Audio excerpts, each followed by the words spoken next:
Okay, got it. Okay, just make sure all this is working. Bear with me. So it goes live on YouTube and then anywhere else? Yeah, it should be going live now. Yes, it is. Beautiful. Hey, everybody. Get this off, get this off, get this off. Cool. All right, we are live. Everything is hunky-dory. Oh my God, we're live. So where do we see people come up, or do I have to pull up the YouTube link? You can go on the YouTube channel. Do you have the YouTube link? Yeah. Okay, so you can put that on mute and you can see the chat, the group chat, not the group chat, the YouTube chat, which is on the right. There's no questions there yet, so we're going to be waiting. So everybody, we're back again with Ali Gilbert. Hey, it's been a long Ali. time. Or the Ali G. I was making a joke offline. What did you call me? The Ali G Spots show. That is my OnlyFans link if you guys are interested in content of rubber penises, then that's what it'll lead you to. Beautiful. So guys, we had Ali on a couple days ago, actually, talking about, right? So it was about a week ago, talking about her testosterone school, the course that she put together. And I had not had a chance to take a look. So I was asking her to tell me all about it. So on, she was explaining it. We posted it in the group. There was quite a bit of interest. I got a lot of messages about it. Ali got a lot of messages about it. And they just had a million different questions. So we thought we'd do an Ask Me Anything. So the course that she put together encompasses everything having to do with TRT, training, and nutrition. So a lot of these courses you typically go do, you know, you're going to do one course for TRT and then you go another course for training, another course for diet. This is one kind of all-encompassing course, which is really cool. And the thing that I also found really cool is all the discounts, Ali, you put for like supplements and products, and like just the money you save. Like if you're buying some of these supplements on a regular basis, the money you save will like cover like a good chunk of that course. So we posted this link, guys, in our Facebook group and on the YouTube channel when we did it. She had offered everybody in the group and people on the channel $300 off the course. The cart actually ends tonight at midnight, Eastern Standard Time. Monday night. Monday midnight. Okay, so that's Tuesday midnight. Well, is this going out tomorrow? This is live. Yeah, we're live. So live. Monday at 11:59. 11:59 p.m. Monday, Eastern Standard Time. Okay, so that is tomorrow evening. Yes. Okay, so tomorrow. So anybody who's interested in this course, if you sign up, I posted the link in the chat window on the right, and I think Stephen put a link in the description. So if you sign up before 11:59 tomorrow, Monday, which is the 21st, Eastern Standard Time, you can save, was it $300? $300. $300 off the course. Okay. So we're going to check to see if there's any questions coming in. D Boss and Ali Gilbert. Cool. Hi. Okay. Who said that? We're going to get DC Heavenly Bodies. Another guy named Mehmet Akif. Hi, Dan. Okay. So we don't have any questions coming in yet. Guys, we got 28 people watching. So anybody who's got a question about training, anybody's got a question about nutrition, or got a question about TRT, post it in the group chat. I've got question for you, Ali. Yeah. Okay. So I was contemplating this the other day because I know a lot about TRT, but I don't know a heck of a lot about training. I have basic knowledge about training. So we know that you got the slow twitch muscle fibers and the fast twitch muscle fibers, right? The fast twitch are more for explosive power and sprinting, whatever, and the slow twitch are more for endurance, right? And typically bodybuilders are working oftentimes in the higher rep range. They're getting more hypertrophy than the guys that are doing, you know, much lower reps and higher weight that are maybe doing more power lifters. Yes, power lifters are still going to put on size, but the bodybuilders are doing specifically for hypertrophy and not necessarily for anything else, right? So let's say, for example, you got a guy who typically did all his workouts in the 5 to 8 rep range. Always. So he's basically training the fast twitch muscle fibers. And let's say, for example, he stops training for a couple months. Normally he would start back and he would put on his size really quick because of muscle memory, you get back. Now, let's say that same guy, instead of going back to his old workout, decides, okay, well, I'm not going to do the 5 to 8 rep range anymore. I'm going to do the bodybuilder, higher rep range, 12 reps or whatever else, where you're maybe hitting more your slow twitch muscle fibers. Would that muscle memory still be relevant? Would he still put his size back on quickly? Or is it now he's training different muscle fibers than he was before, the progress will be slower than if you would have just went back to the workout? So first off, like there's a joke that we run in the fitness industry where if you have, like in Canada, you would call it a hockey butt. We call it a strength coach ass, which is otherwise known as a fast twitch ass, which is a big round, nice, like dump truck ass. So that you'll likely get from higher fast twitch training. So if somebody takes like a hiatus from doing 5 to 8 rep ranges, and that's really all they've done, they'll probably see a better increase in size because they've probably adapted to doing just 5 to 8 reps for a while. And that's not to say that you can't do that forever. Like there's this misconception too with like, Instagram and all social media where you have to change the exercises constantly. And that's actually not true because people just get bored or they see things on Instagram. They're like, oh, that looks really fun. Let me try that. So strength training is not for entertainment purposes, but if you're looking to obtain an adaptation, which is muscular size, you actually have to have a mix of both different types. Traditionally, people probably don't need to drop below 6 reps if they're looking for muscle size, but you do have to go through that type of lower rep range, in my mind, to get that dense, hard look. I think a lot of people have swayed over to doing circuit style training where it's like that 12 to 15 rep range, but very minimal rest period because they like the huffy puffy, sweaty feeling. But no one has really gone back to traditional strength training where you're doing like a 5x5 and actually taking 3 minutes or so of rest. No one is really understanding that that's so important. So you're going to see benefit from starting that. And then I definitely suggest like going into a mix of rep ranges. The templates that, or the way I teach people in testosterone school how to set up a training program is based on like days of the week they have to train and their experience level and stuff like that. And then how you would pick the exercises and then how you would pick progressions and regressions of that, because you probably will want to keep some sort of variation of a deadlift, of a squat, of a press, and of a pull, but it doesn't have to be just a barbell deadlift. Like there's so many different variations of deadlifts. There's variations of pull-ups, pull downs, like if you can't do regular pull-ups and everything. So it's kind of hard to get bored if you're training hard enough where you enjoy the progression that you go through, because you're going to get better and you're going to improve if you challenge yourself and you actually train really hard.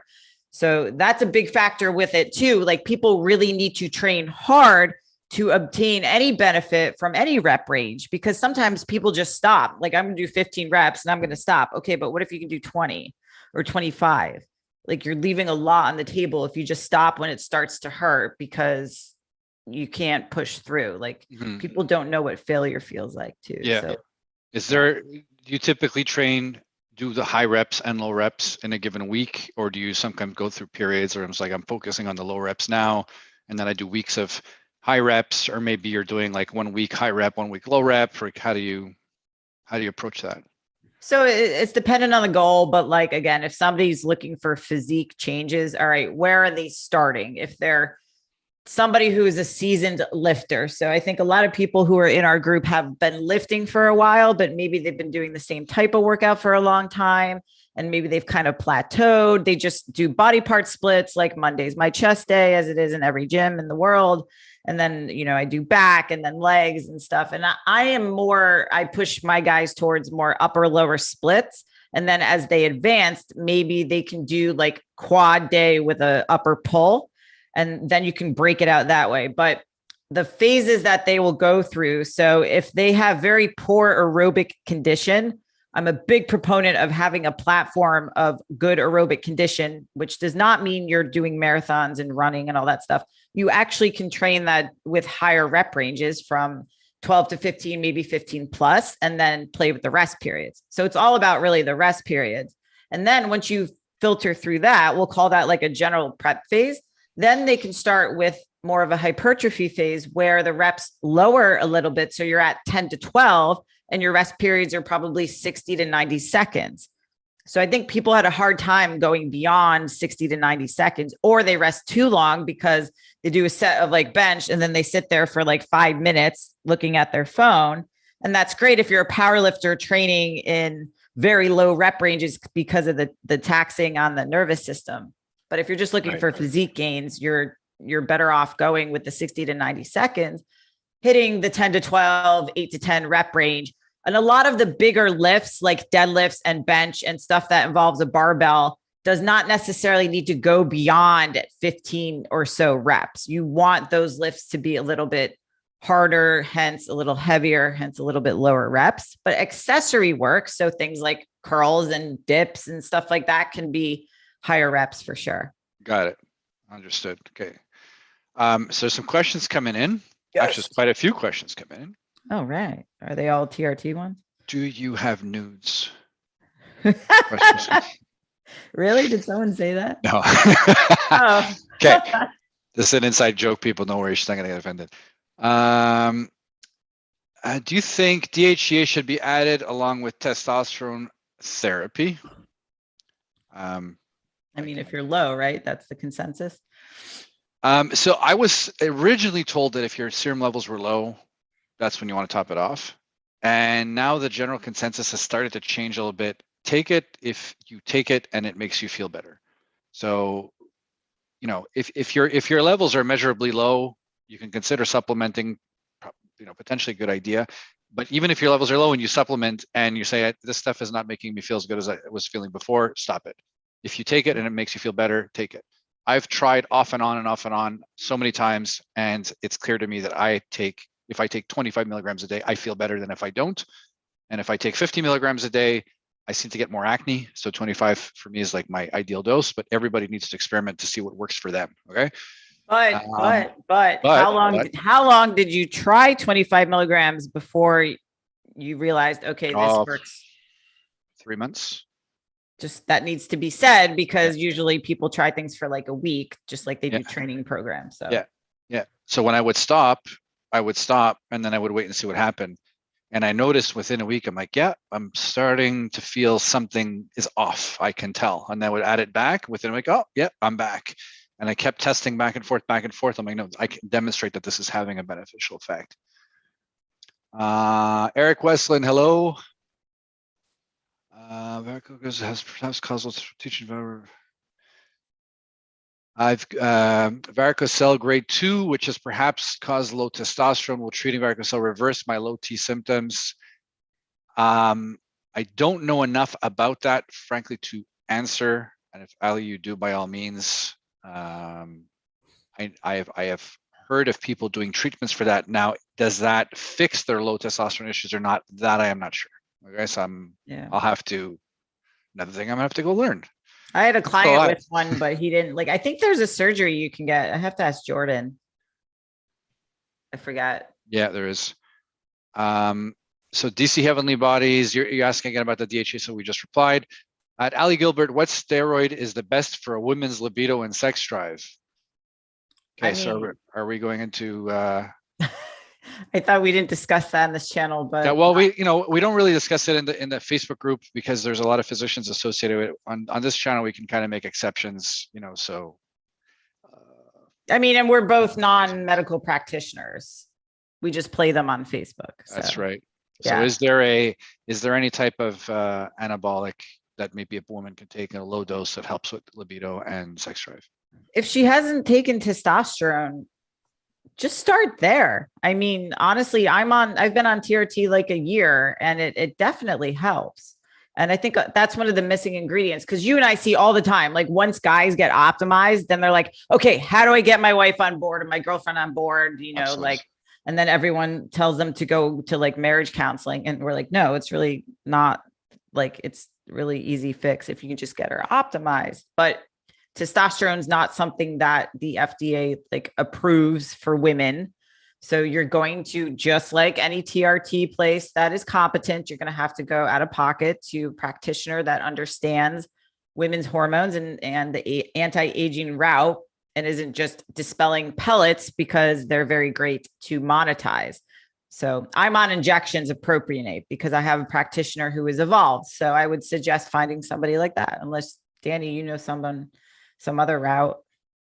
Yeah, a lot of the docs that were doing women's hormones were optimizing estradiol and progesterone and looking at thyroid, but a lot of them weren't necessarily incorporating testosterone, and just a tiny little bit of testosterone, like 5 milligram to like up to maybe 10 milligrams. Some women could use a little more, but it's the 5 to 10 milligram a week is typically more than enough.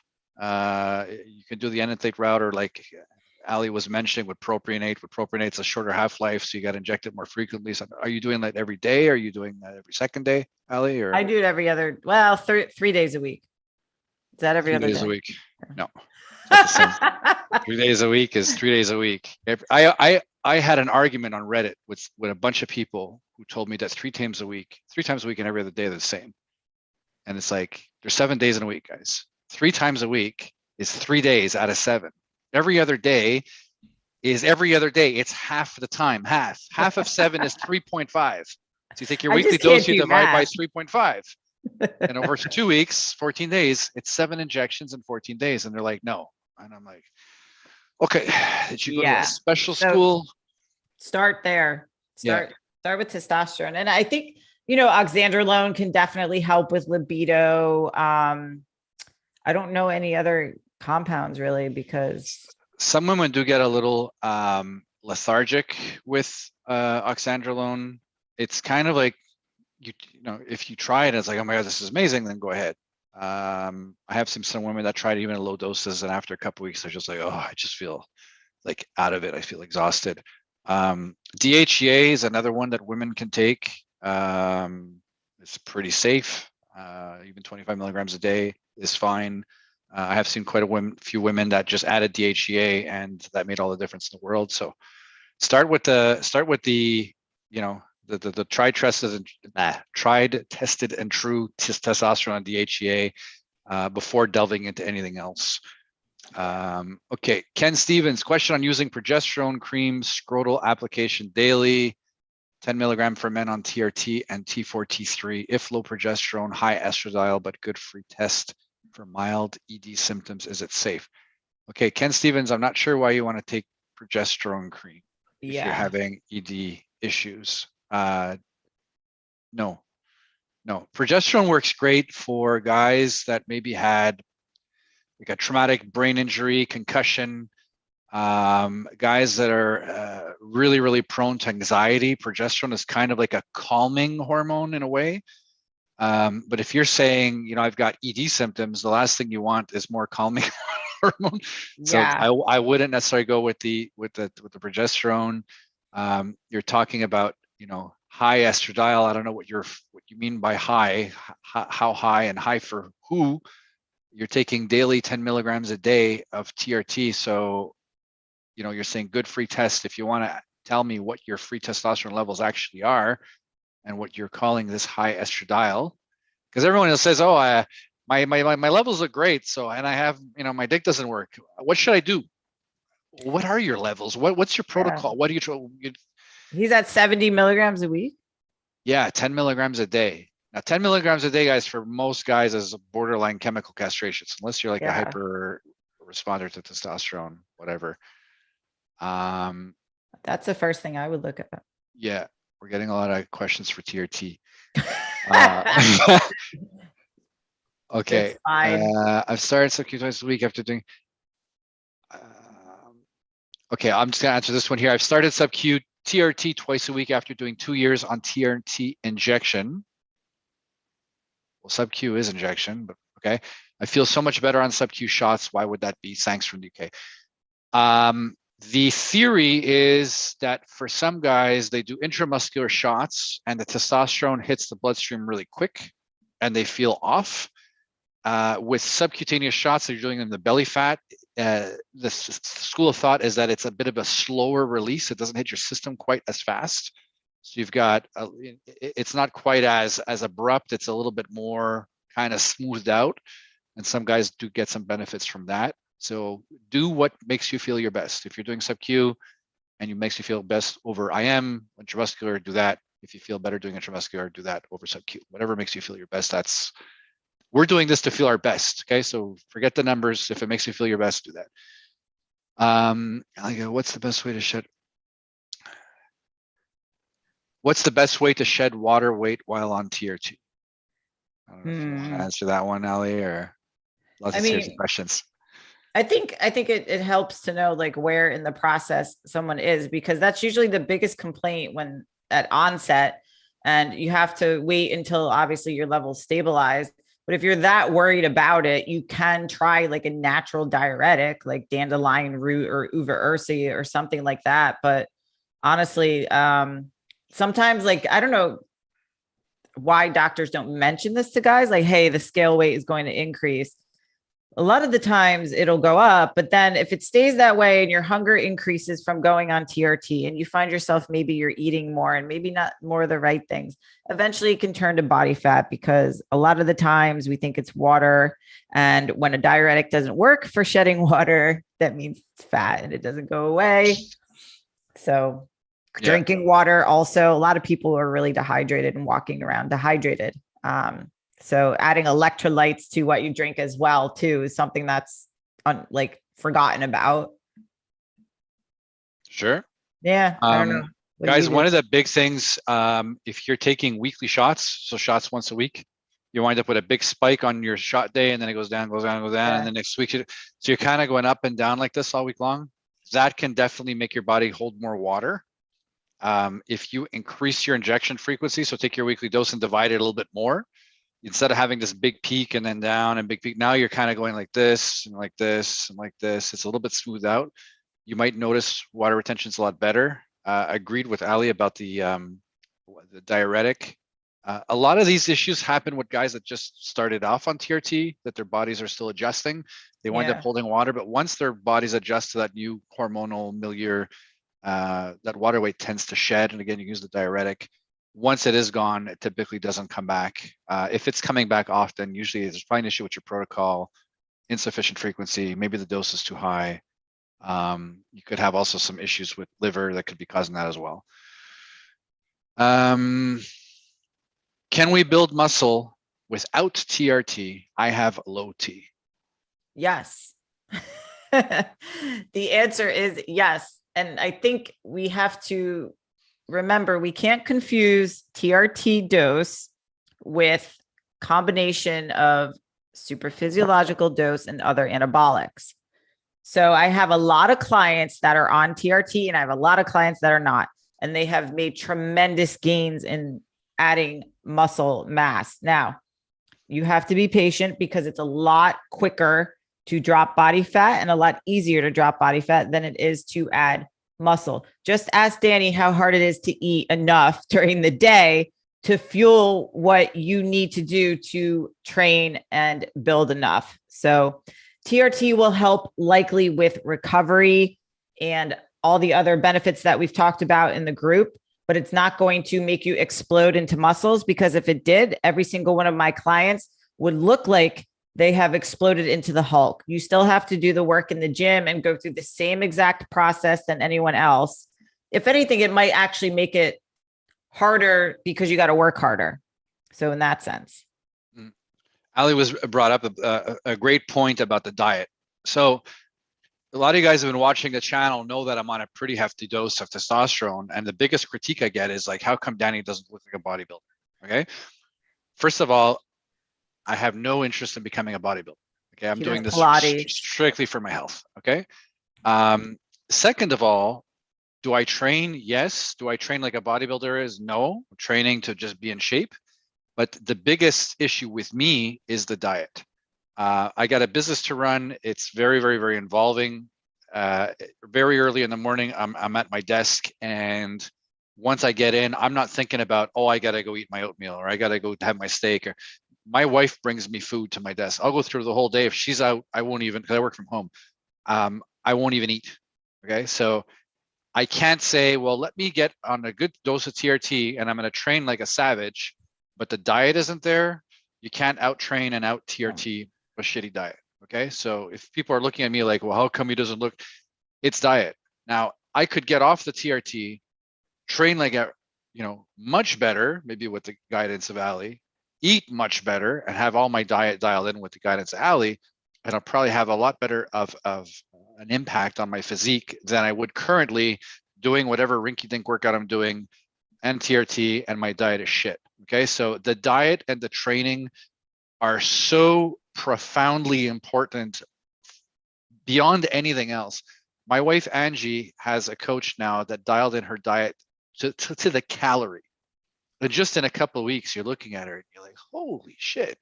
And she's doing the same workouts, the same whatever, a little bit changed the workout, but the diet has made all the difference in the world. You look at her before and after pictures, you think she's on anabolics. It was the diet. So if you're going to go down this route, get the diet dialed in. Yes, it's hard. Get it done. Trust me, you can go so far with good training, good diet, even if your hormones aren't perfect.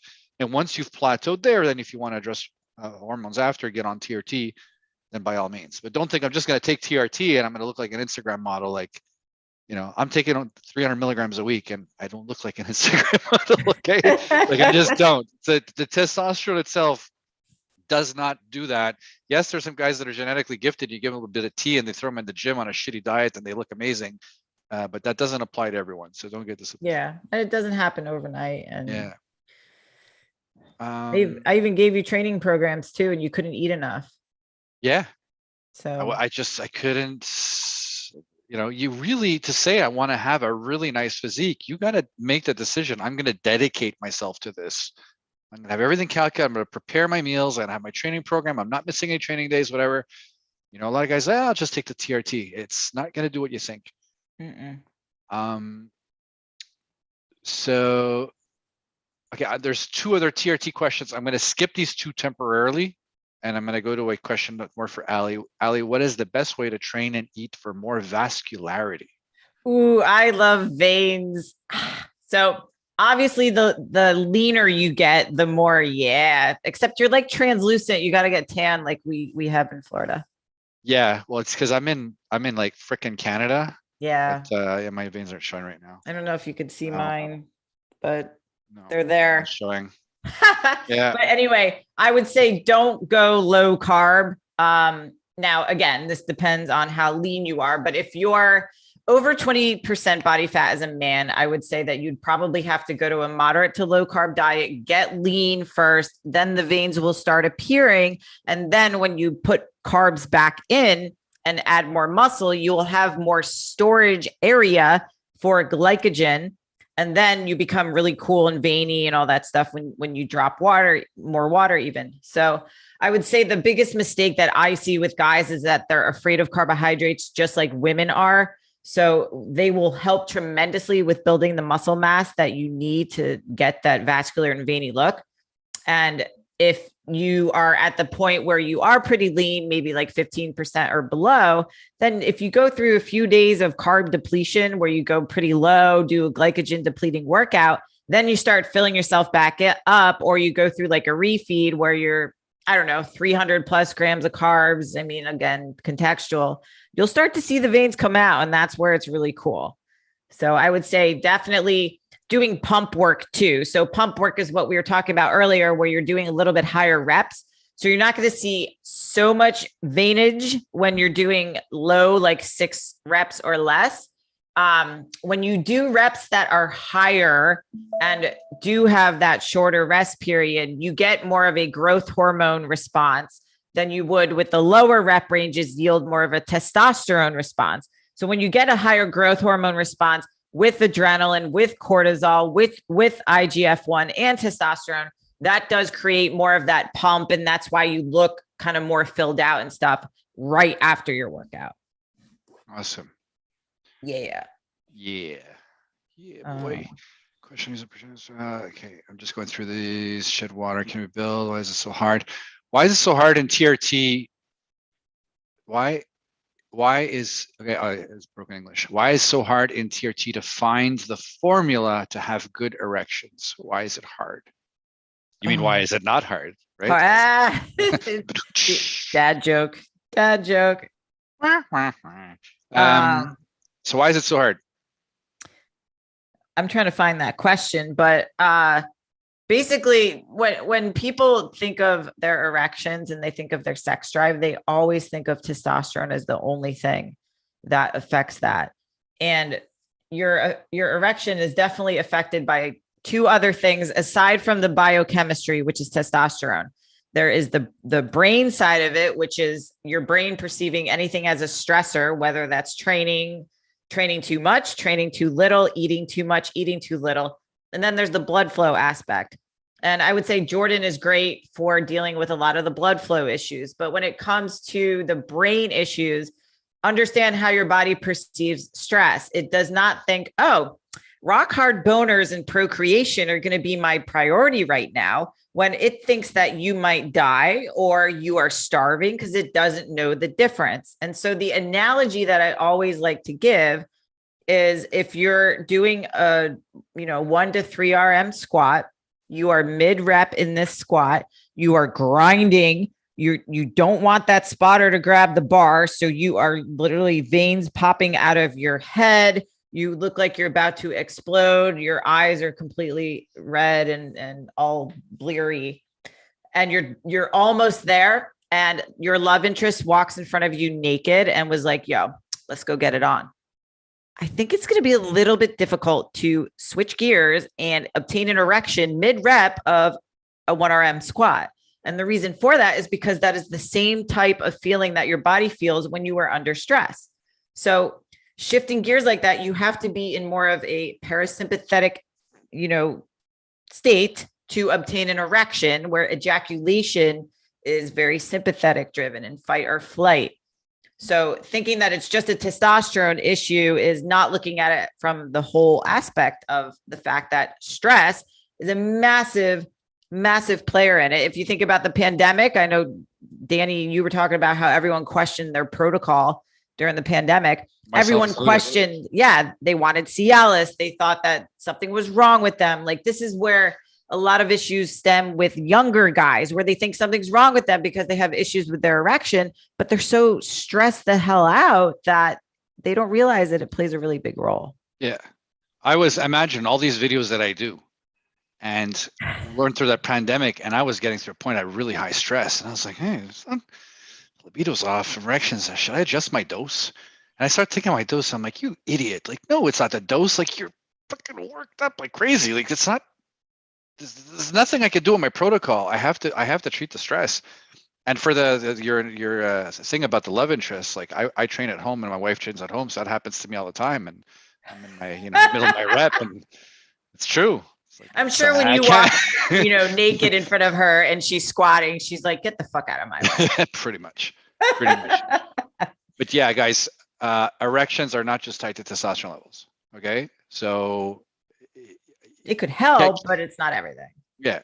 Again, if you're doing the 1 week, 1 time a week shots and you're having ED issues, again, increase frequency by all means to the point that you feel pretty much stable throughout the week. Look at your blood work as a hint or a clue. If you're looking at your free testosterone levels and it's anything significantly below 25, definitely raise it. Most of the guys that I talk to that report feeling optimal or optimized and having no issues, their free T tends to be somewhere between 30 to 50 nanograms per deciliter. Doesn't necessarily mean that you're going to feel good there, but that's where a lot of them seem to. Okay, so you can use as a guideline. Say, okay, if I'm low, much lower than that, and I want to make a change, well, a lot of the guys tend to fall in this zone. So let me try to raise my dose a little bit to get there and see what it is. Maybe I'll feel better. Maybe I won't. Okay, maybe you need to go above, but you have to try more, try less, increasing free and figure out what's the ideal weekly dose that makes you feel best, and what's the ideal frequency of injection that makes you feel best. And then once you've got that as best as you can, then you can start saying, okay, well, now let me address thyroid, or let me address deficiencies like minerals or vitamins, or let me address liver, or let me address whatever. But do one thing at a time. Dial in the testosterone as well as you can, and then move on to other things. The next question actually kind of piggybacks on that. The one from Matt Mason. Yeah. Can never dial libido in on TRT, been over 1500 GS. I'm going to assume he means NGDL as low as 600. 5 to 10 milligrams of NPP helps with 20 milligrams of test every other day. Okay, now 20 milligrams of test every other day, 70 milligrams a week. That's not a lot of testosterone for a guy on TRT. It causes mild depression. If I was taking 70 milligrams a week, I'd probably have severe depression. So Matt, I know you're in the Facebook group. I'm pretty sure I've seen your name there. Maybe make a post there. Different protocols you've done, labs and whatever, and we can see if we can chime in. That would be great. But again, guys, the second your dick's not working, don't say, oh, it must be my protocol. No, there's a million things that can causing this, okay? So we got through that. What is the best way? Okay, what can I do to help? Okay, what could I do to help to get rid of lower chest corner fat? Have lost 75 pounds and starting to get in decent shape, currently on 200 milligrams a week. So testosterone dosage doesn't necessarily matter. So if you've lost 75 pounds, that's, first of all, let me commend you for that. That's amazing. Good job, Zoran. If I'm not saying your name right, I apologize. So it seems that we can't really spot reduce fat from certain areas. However, with the pendulum swinging in our industry as it does, there's some research that's showing that that might actually be possible. I will say that most guys will go into doing barbell bench press thinking that that's working the pec muscles directly. And I actually had this conversation with a few guys in my gym the other day when I was showing them how to properly get a good arch under the bench. When you get a proper arch and you're actually using your feet, the term is to squat your bench press, because you're using your legs, you're using your glutes, and you're using your lats a lot more than you're actually using your chest muscles. And when you bring the bar down, you can only get down so far. So this is where dumbbells would come in. And I would play around with different grips, like neutral grip or pronated with your palms down, because you get a better stretch directly on the pec, and then play around with the incline and the bench, all different levels, and then different tempos. So instead of going as heavy as you can and pressing as fast as you can, Danny's familiar with this now, where you take 3 seconds to come down and then take a whole second to push up. It will be humbling at first because you'll have to go a little bit lower in weight. A little bit lower? Probably a lot lower. I was like, take off a plate, take off a plate. I know, you're like, oh my God, I'm using such less weight. Fuck Ali Gilbert. But play around with that because you get more time under tension, which means the muscle is under more stress for longer, but not at the rate that you're going to destroy your nervous system with a super heavy load. That, in combination with proper diet, continue what you're doing to get lean, make sure you're eating enough protein so that you are developing muscle. And then that over time consistently will always produce the best results. So sometimes people store fat in places that are different from others. And if you gain any type of water weight, whether, you had more salt one night or whatever, whenever we are retaining more water, it's always going to be in the same place that we store our body fat. So sometimes water weight may show up and look like fat, but it isn't. But congratulations on the 75 pounds. That's awesome, dude. Zora, I'll just add, if you can find ways to clean up your environment, filter your drinking water, get your liver profile checked to see how well your liver is working, get rid of any body washes or soaps or cosmetics that may contain phthalates or other chemicals. These are like endocrine disrupting chemicals. I used to carry a lot of fat on my chest. If you would have seen the gyno video I did, I had pictures of me prior to TRT. I had big lumps and I had a lot of fat on my chest.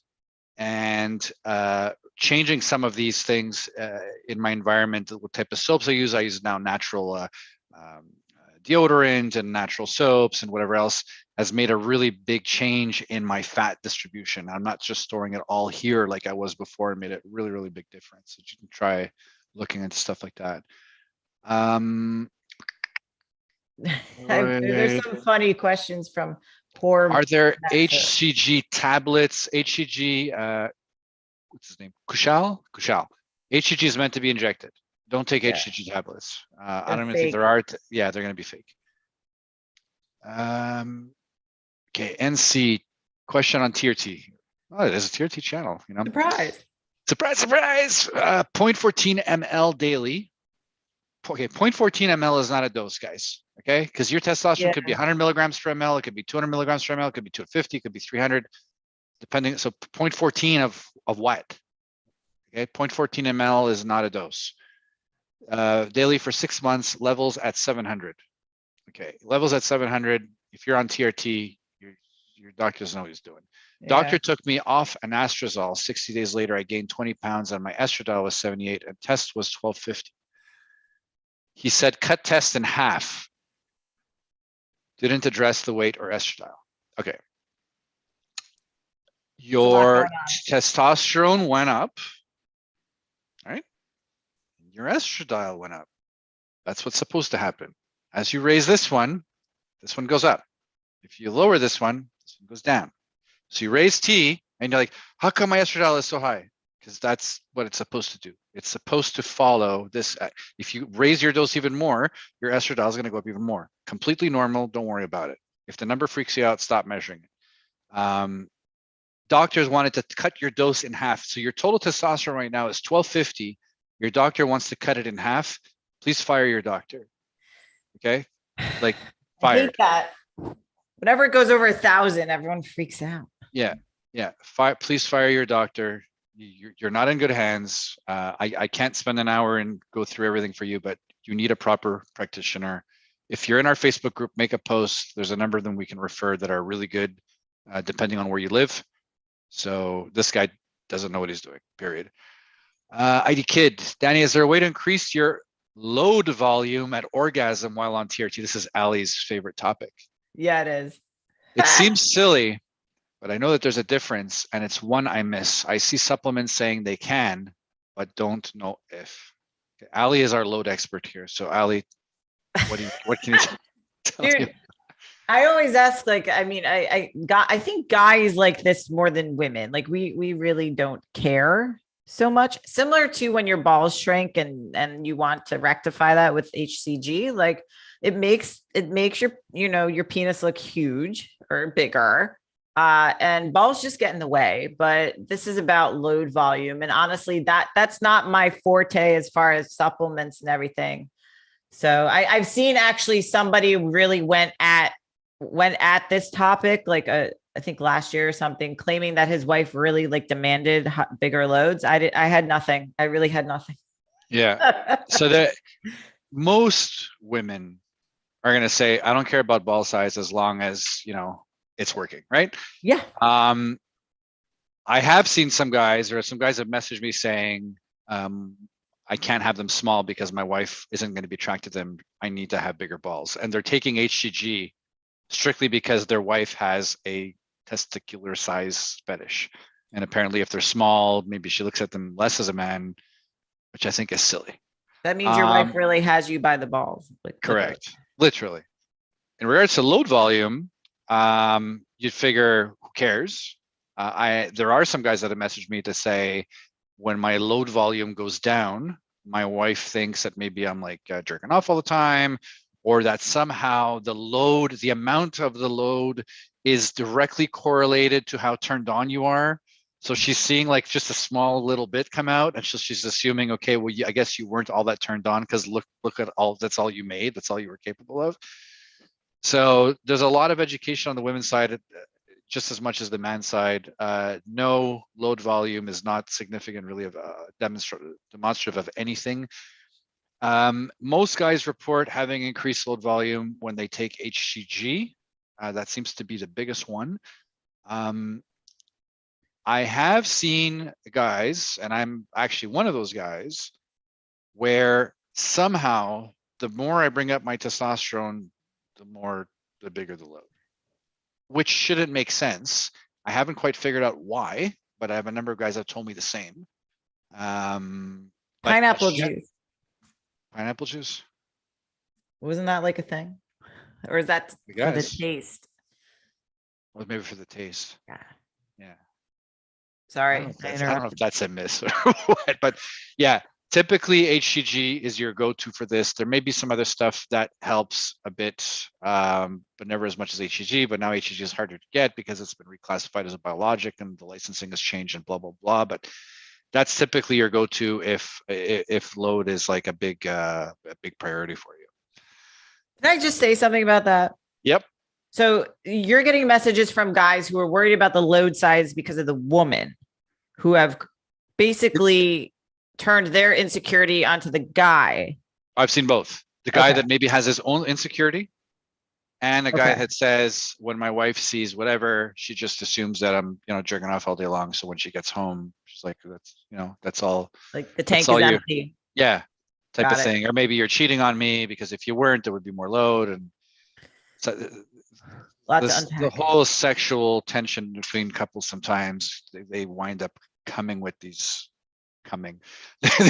they wind up coming up with these cockamamie stories that really have no basis in reality. So Look at this question coming up next.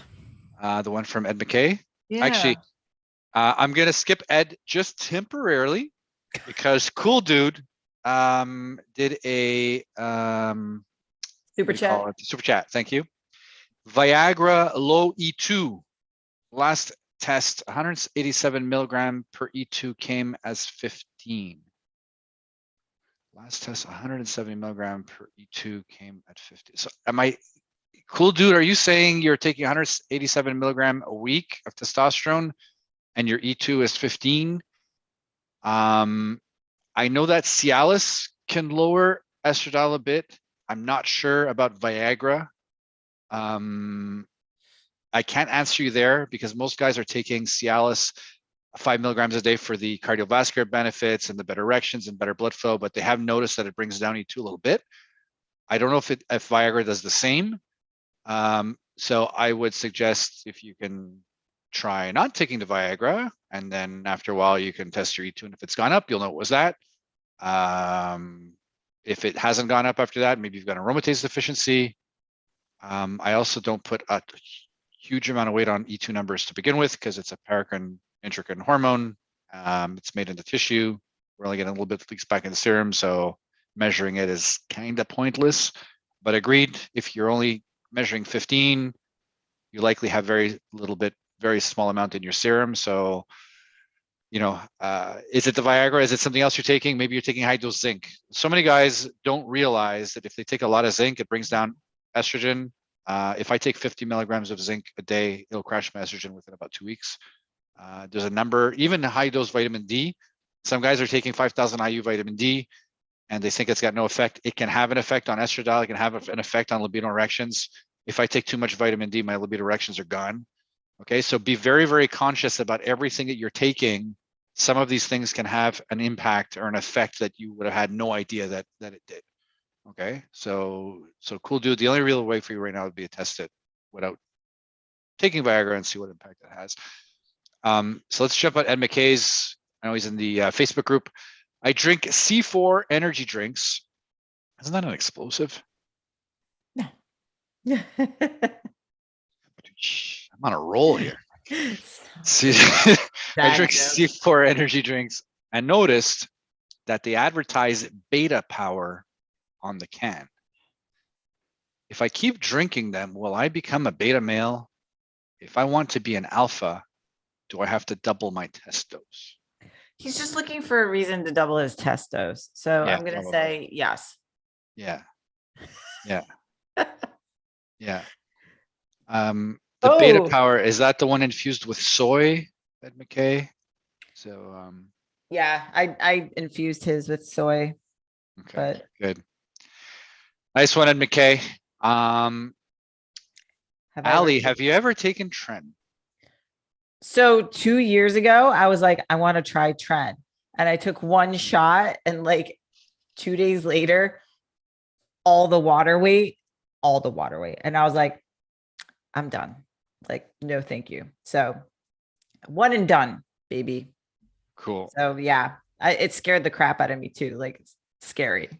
So I tried Tren as well. I try everything in like tiny doses. And I said, okay, I'm going to take, I think I was going to take 100 milligrams of tren a week. And I was going to take it like, I don't know, split up into 3 or something like that. And I took the first dose and I got the worst freaking nighttime anxiety and panic ever. And I'm like, okay, well, this is clearly too much. So let me take, and I think I had given myself, say 33 milligrams to make a total of 100 in a week. So it's okay, I'm going to try taking just 5 milligrams a day, just a tiny little bit, because it's so powerful. I'm sure it's going to have some anabolic effect. And even at 5 milligrams, I took that and I still had like, it just screws me up neurologically. I can't touch the stuff.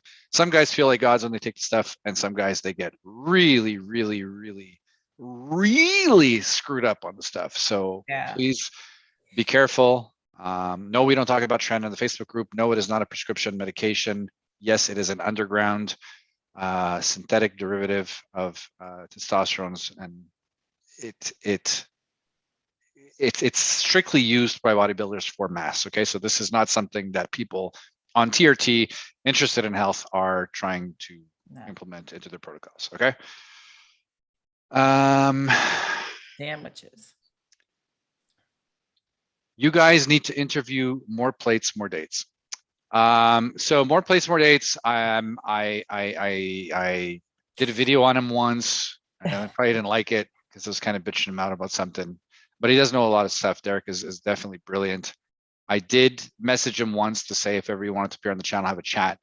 But at this point, he's got like, I don't know how many freaking subs he's at now. Yeah. Plates, more dates. He's I do enjoy his videos in the way that he breaks stuff down and actually provides scientific studies for people. Yeah. So he's got 1.2 million subs. Yeah. We got 50. So like we're like small potatoes. We're almost there. Yeah. But yeah, if Derek wanted to come on and talk about stuff, and maybe he wanted to like debate me on stuff, maybe he heard me say that he doesn't agree with, and he comes with literature, and I can come with literature and have a discussion like that. Yeah, by all means. I guess the difference in me and Derek really goes deep into the science. He goes deep into the technical stuff. I tend to keep stuff a little bit more simple English. I like to be the guy on the channel that's doing like the simple English, layman's term stuff. Gil maybe go a little bit more detailed. Dave goes much more detailed. So we all have our different approaches. I've always been, I just want to explain this simply that you guys understand, and then you can go to the others for more of the science, if you will. Cool dude, been using 50 milligram post-workout 4 times a week. A Viagra? Or pre-workout. I think he's okay. Pre-workout. Yeah, pre-workout. Yeah. He's using 50 milligram Viagra pre-workout 4 times a week. That's how do you train with a boner? Yeah. It's like when you're like doing curls, just like bang, bang. Maybe he's hanging like chains off of it, or it's like accommodating resistance. Yeah. Could be. That we just don't know. We don't know enough about the guy. The guy could be, a savage. Daniel Scott, how to address loss of libido whilst on TRT. So Daniel Scott, we brought up that at the beginning a couple times. And if you're in our Facebook group, make a post in the group. Tell us exactly what you're doing, what your protocol is, your labs, what you've tried, and then we can maybe give you some recommendations. At Danny, do you find a lot of men start on TRT and then go higher after a year? I started at 200 milligram. I am now taking 600 milligram, and I feel like a beast. Okay. 600 milligram. Okay. I say all the time that the dose is irrelevant, but 600 milligram we're not in TRT anymore. I'm on 300 milligrams a week, which isn't TRT for 99% of guys. I've met 2, maybe 3 guys around 400 milligrams a week that were really like their levels weren't even all that high. 400 milligrams a week, and they had like a 1400 total tests. It's just their bodies wouldn't respond. 600 milligrams a week. I don't see that being TRT. Yeah, I mean, of course you're gonna feel good if you blast it, but that might not last. Yeah, and a lot of guys don't feel good when I blast it. I tried raising my dose way up, and I did not feel good. So you're an outlier for a lot of things too. Everything, literally everything. Yeah. At Ali, this is from Hori Hori Maxer 2. Maxer. It's an amazing name. At Ali, do you believe testosterone is the nectar of the gods? Fucking yeah. It's the nectar of the gods. It's funny because like I'm a fitness professional, but I have this weird marriage of like talking about testosterone with men's health.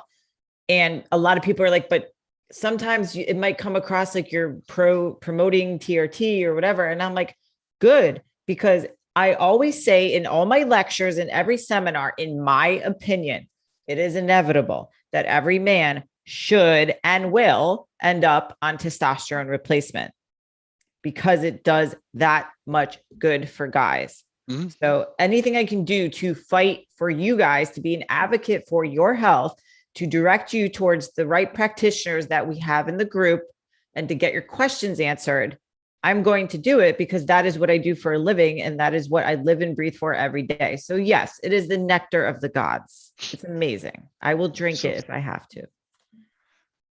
Other than other things, which we can't discuss on this channel. Well, listen, it works for me. It was an outlier for you, that as well. I mean, we've tried it, Danny. It's okay.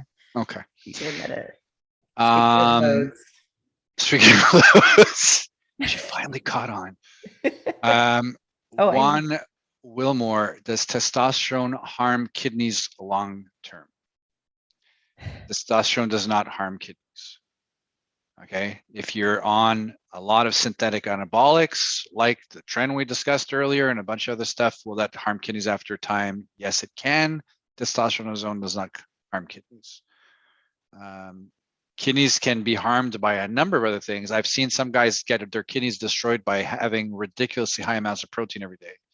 A lot of it from shakes. They were doing protein shakes like multiple times a day, and they ended up getting issues with the kidneys. It was just too much protein for their kidneys to process. Now, does that happen to everyone? No. But kidneys can be harmed by a number of things. Testosterone on its own, I haven't seen that. If it did, our Facebook group with 10,000 people would have constant posts like, my kidneys are destroyed, my kidneys are a mess, my kidneys. Yeah. We do not see that. We just don't see that. But also let's make sure that people aren't scared of protein though. Like crazy high protein, like in the 300 and 400 grams, you may, a lot of shakes and stuff like that. But most guys don't eat enough protein. So don't be scared. No, I didn't mean that to be scared.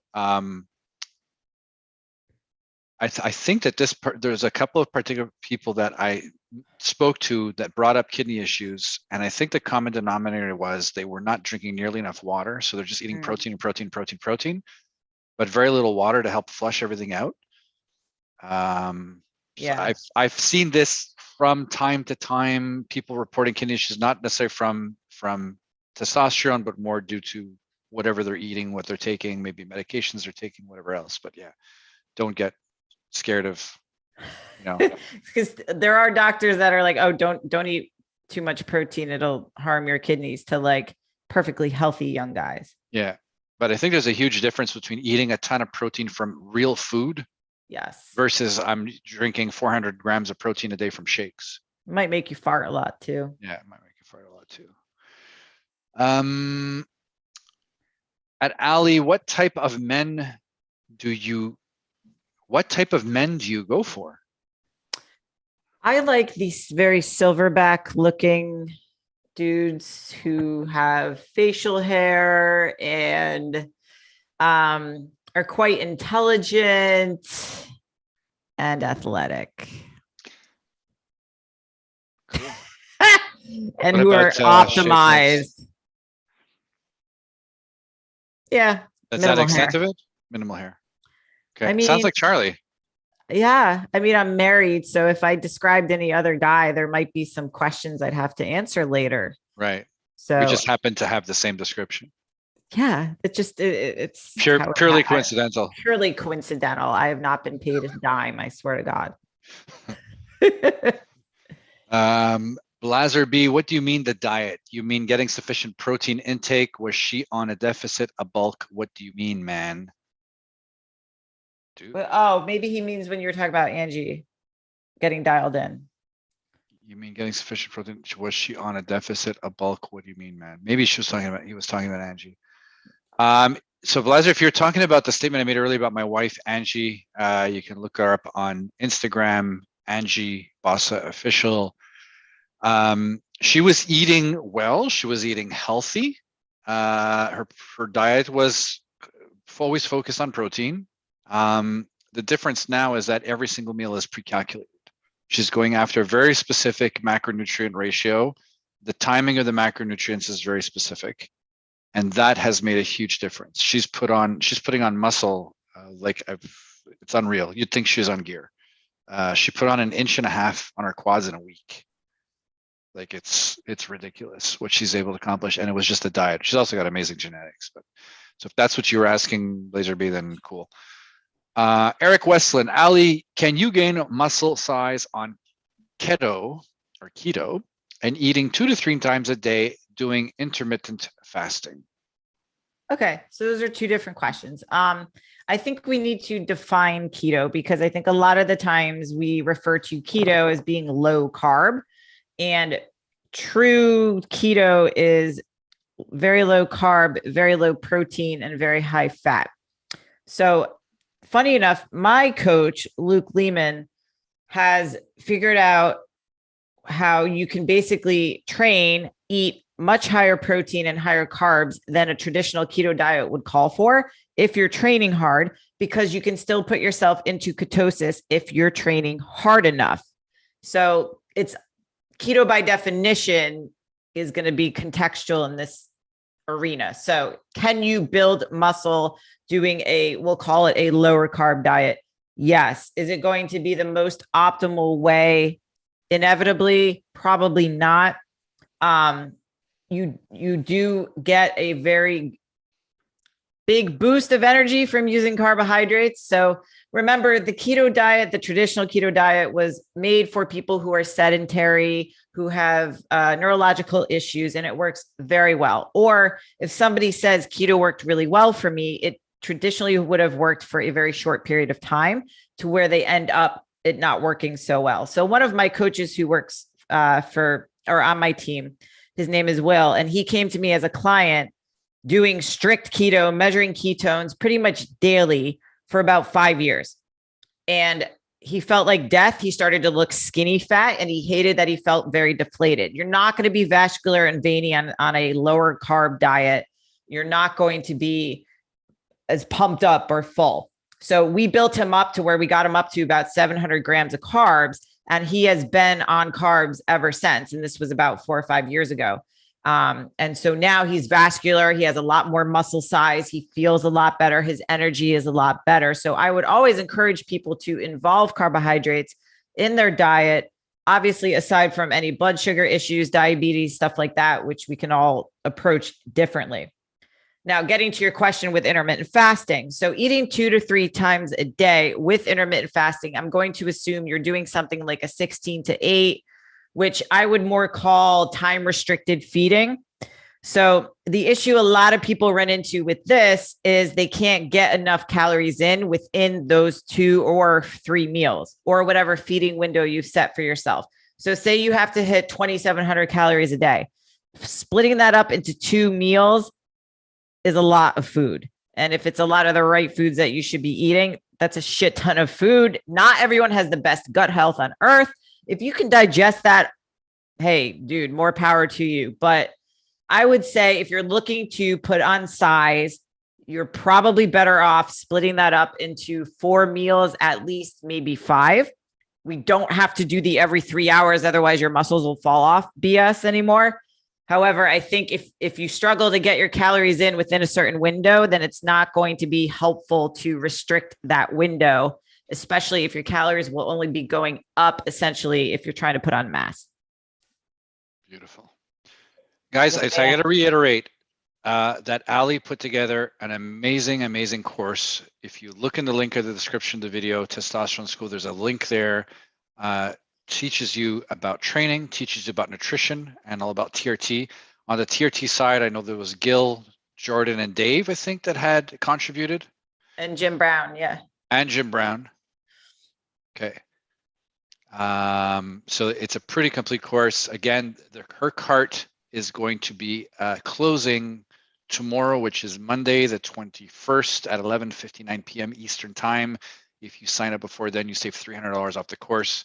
Like I was mentioning, just the benefits that you get in regards to all the savings on supplements, all the discount codes there is for different supplements products, is really, really quite good. So why do 3 courses where you pay each one individually when you can have one that teaches you everything?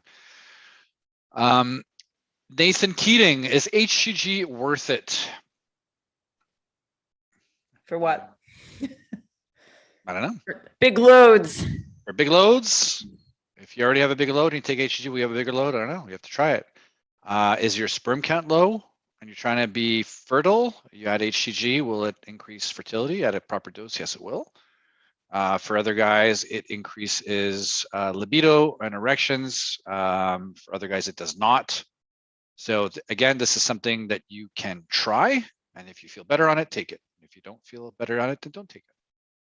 Yeah. Unless you have a specific goal, but you're not really saying what your specific goal is. Justin C. What is the best way to lower SHBG? Mine is often around 60 to 65, leaving my free T low, even if total testosterone is high. Okay, so Justin C, you're not mentioning if you're on testosterone replacement therapy or not. I'm going to assume that you are. To answer this question, if you're not, you'll have to correct me down on a lower comment. We don't necessarily try to lower SHBG on purpose. At a if your SHBG is 60 to 65, you can do less frequent shots. So less frequent shots are going to be more suppressive of SHBG than daily shots. So any type of exogenous testosterone is going to bring down SHBG. But if you take one big shot a week, it's going to bring it down more than, let's say, if you were doing small little shots every day. We'll bring it down less. It's less suppressive. Now, the other thing you can do to raise your free T is by raising your dose. Okay, so most docs that I'm dealing with, if the free T is not high enough, they will simply increase dose to compensate. Okay. Necessary evil. On a serious note, everyone is bashing AIs, but if I don't take it, I feel lousy and squishy. Ali, you want to comment on that one, or? What was the question? If I don't take your AI, I feel lousy and squishy. Everyone is bashing AIs. Yeah. But if I don't take it, I feel lousy and squishy. I mean, are you sure it's not a placebo thing? Because usually it's a placebo thing. Okay, so necessary evil. If you are on an AI, there's one of two things happening. Either A, your protocol is not ideal for you, or B, you've got an underlying issue that is causing you to feel this way. Okay, so I'll give you a perfect example. If you're got really low SHBG, you're taking one shot a week, you're going to be up and down like a yo-yo. You're going to feel what you consider to be E2 symptoms. And by taking an AI, it's basically going to suppress that peak of estradiol that's going to peaking right after testosterone. When you have your estradiol levels going up and down due to testosterone levels going up and down, you're going to feel off. So the key here would be to increase frequency to keep your levels more stable. And once they're stable and they're not fluctuating like that all the time, all those issues tend to go away. Okay, so that's one way to get off your AI. So I don't know what your protocol is. Another thing that guys will report feeling better on an AI is that when you are taking an AI, you are converting less testosterone into estradiol, which means you wind up with more testosterone. You can say, hey, I feel better.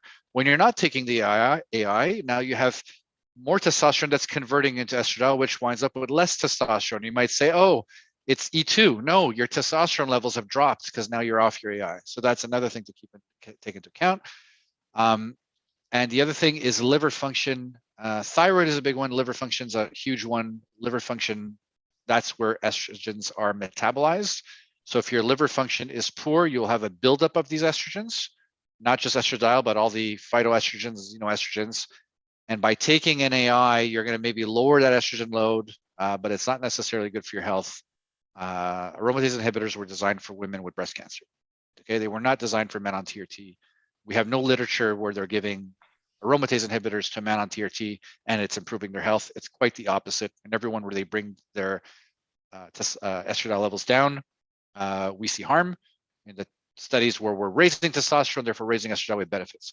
So you're likely going to be feeling better by fixing your protocol. If you're not in our Facebook group, join it, post what your protocol is, post your labs, post your symptoms. We can definitely make some suggestions and definitely optimize liver function. NAC, TUDCA, etc. are great. Or an injectable glutathione if you can get it. Yeah. And keep in mind, if you have an underlying condition, your estradiol levels are going to go up because estradiol is a protective hormone. So if there's something bad going on in your body, your estradiol levels could very much go up. And the estradiol is in a response to the underlying condition. Okay, so you potentially have an underlying condition. Now your estradiol levels have gone up because it's trying to protect your body from it. And you're like, oh, my E2 is high. I need to lower my E2. I need to lower my E2. Well, why don't you go fix the underlying condition that's causing the high E2, right? Because this is a response to an issue. Go figure out what that issue is, fix that issue. Your E2 is going to come back down. Obviously, if you're overweight, you're very obese, you're going to have more aromatase, you'll have more estradiol. That's, again, not a reason to bring down E2 because estradiol helps to metabolize fat. Okay, so if you're obese and you're saying, oh, look, my estradiol is high, I should lower my estradiol. The high estradiol does not cause you to be fat. It's the fact that you're fat that's causing you to have more estradiol. Again, the estradiol is there as a protection against the fact that you're fat because it's going to help you metabolize the fat. So the last thing you want to do now is start bringing down estradiol. It's there. You're going to need that now for the cardiovascular protection, for the metabolizing of fat, and so on and so forth. So definitely don't touch that. I do not want to use an AI anywhere. It's just there's literally no reason to use it.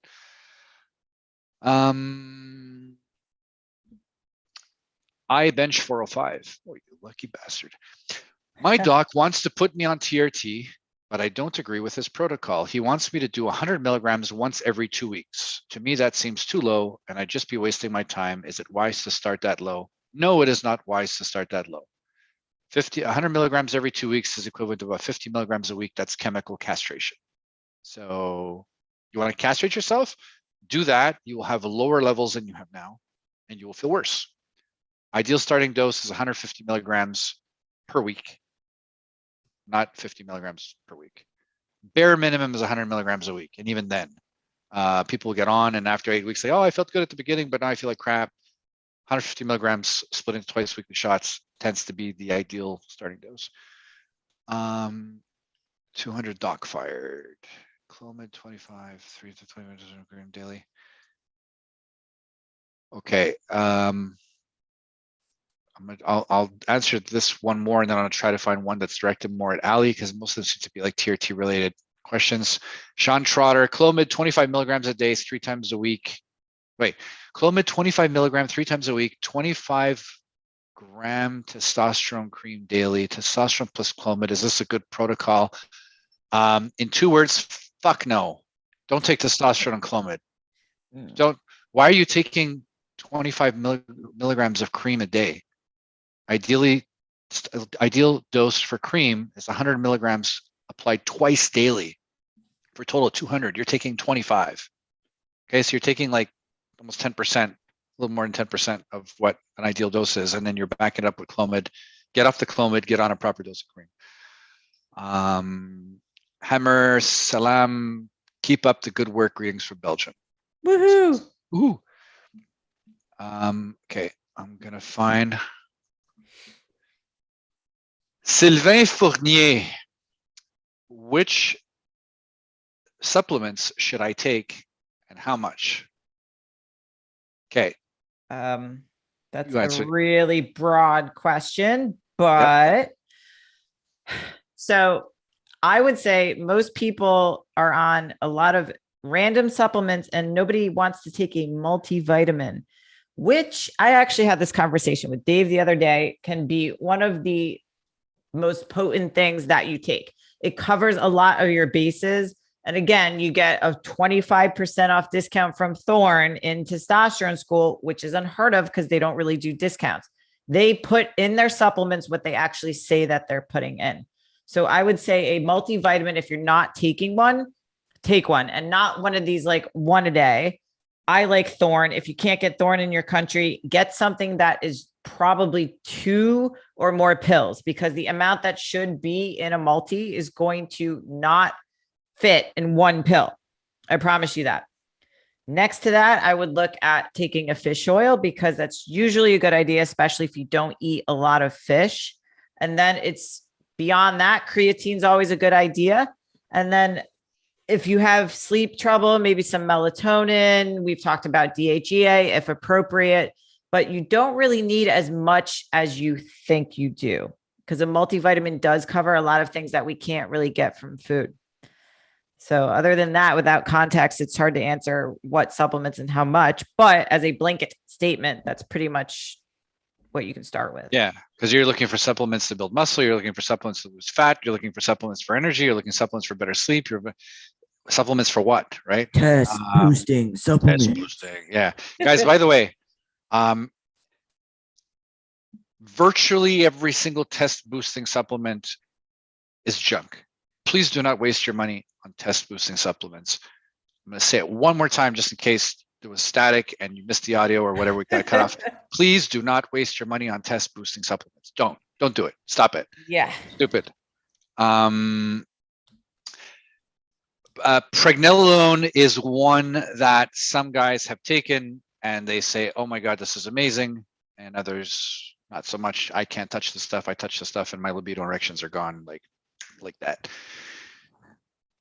Dr. Strange, how much protein does Ali swallow per day? Wouldn't you like to know? How many times, Ali? Oh, like 4 or 5 at least. Jeez. I mean, those are some hefty doses. I've got a strong ass throat, dude. That's a workout unto itself. Yeah. So right now I'm at 155 grams of protein swallowed a day. Cool. That ranges where I am in my program, but that's what Luke has me at. When I was dieting really hard, I was down at 135, and I've been up as high as 200 because I like my protein and I like to swallow it.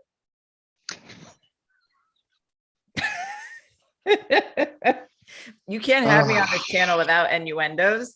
My wife's going to be watching. Innuendos are my life. Like, Danny, what the fuck? I know, you're fired. Sorry, Angie. Okay. Sorry, let me see the question. What would be efficient? Okay, hold on. I did pass a question from Kaloyan Ivanov. On 500 milligram Omnidren, which is Sustanon, a week, my blood work is fine, no issues. What do you think of the so-called sports TRT where guys use 400 to 500 milligrams of test a week long term?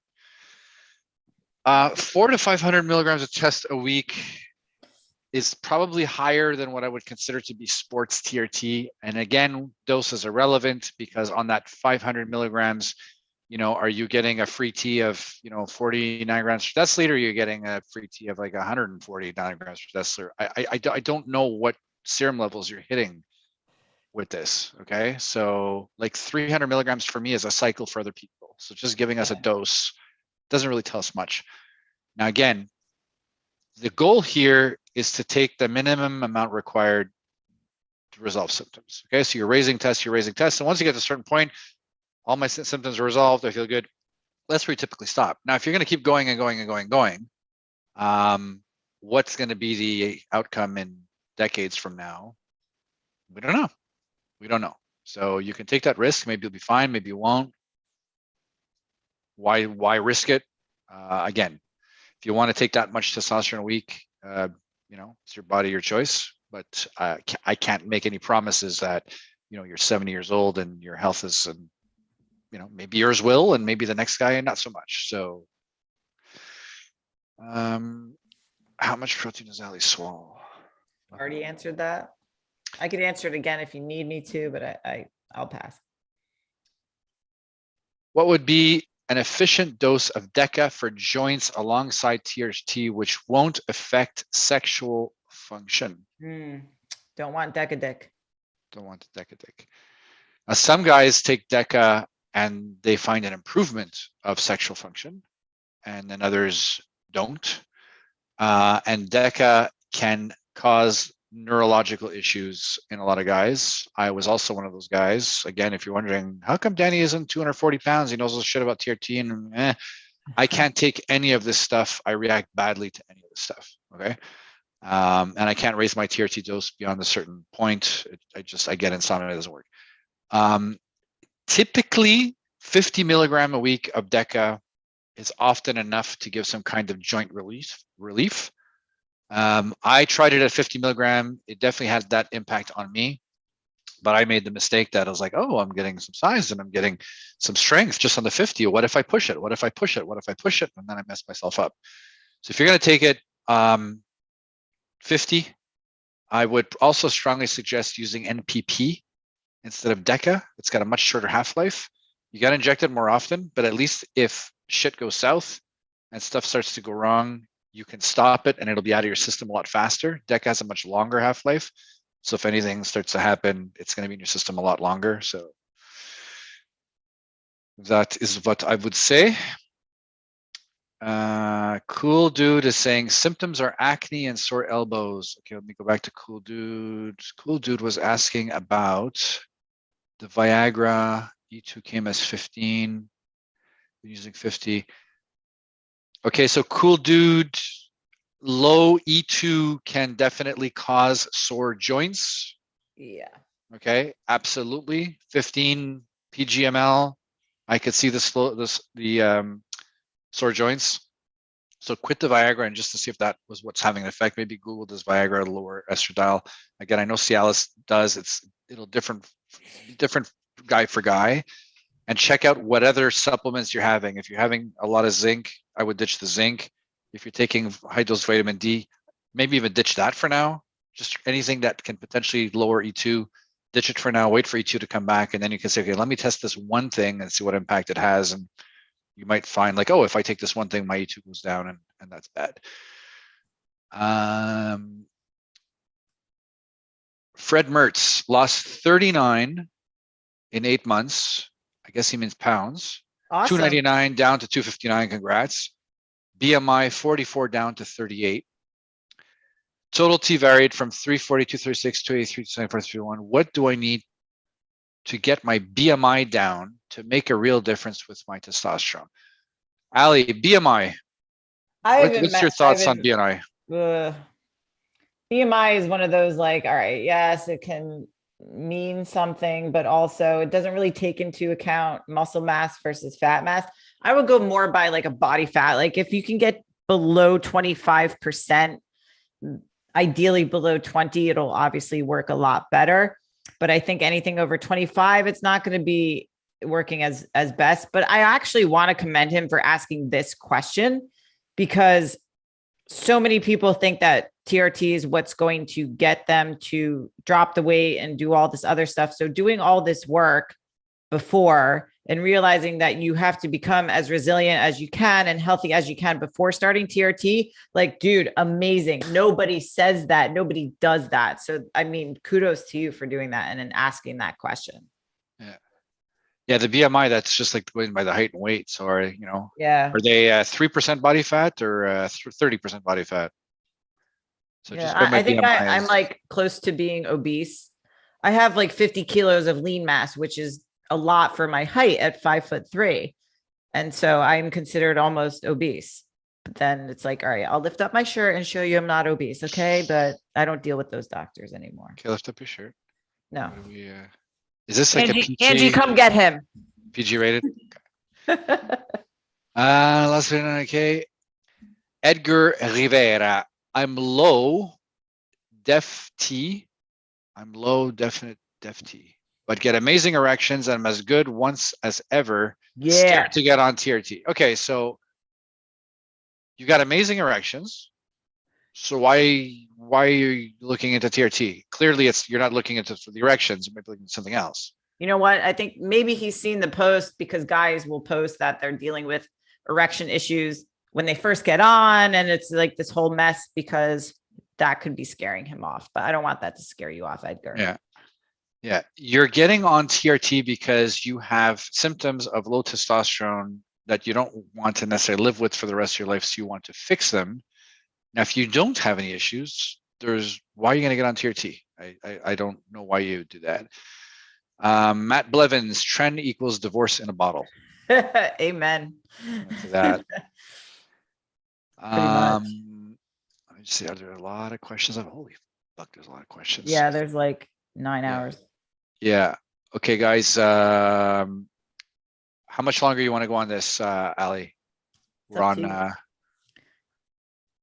Go another 15 minutes or so. Sounds good.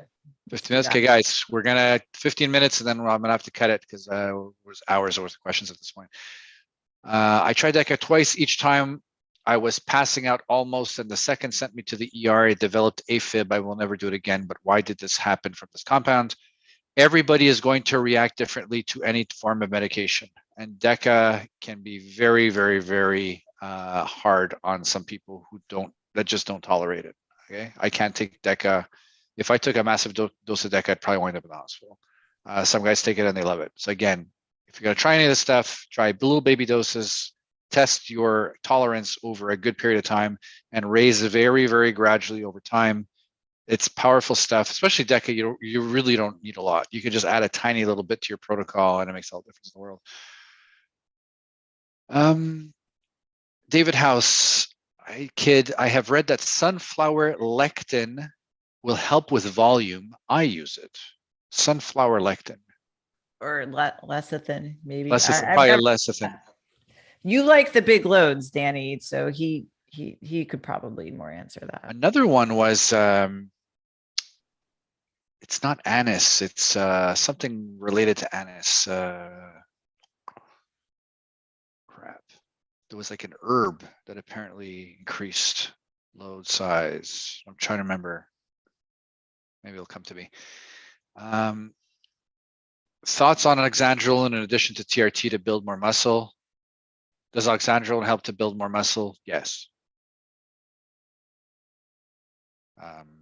Anything you want to add to that? I would say it's expensive. Good luck getting it prescribed at the dose that you need, which, I mean, some insurances will cover it. And I think that the high end that they can be prescribed is 40 milligrams a day for guys, which can do something. I would definitely make sure you get labs done with it. Definitely use it with TRT. You have to have a test base for men to be able to benefit from it. I've seen guys go on as high as like 70 to 100 milligrams, but it completely just destroys their HDL, destroys their lipids. So you have to make sure you are monitoring that, especially if you tend to err on the side of crappy lipids anyway, but it'll work and it'll work good. And it can crash your SHBG. Yeah, that too. It can get it into single digits, so you may not feel so hot. So yeah. Enrique Gomez, hey, how are you both doing? We're good. I think I'm all right. She's probably doing a little bit better than me, but she's in Florida. I'm in freaking Canada. Yeah, I know. Anyone? Show me that again. No, sorry, missed your chance. Let me go back to the recording. Screenshot it. I'm gonna put it on my wallpaper. Oh, I just watched it on the YouTube channel because it's delayed. I got to see it there. Hey, is it okay to take Phaedogia agrestis if you are on TRT? Oh man, here we go. Isn't that one of those supplements to like boost testosterone levels?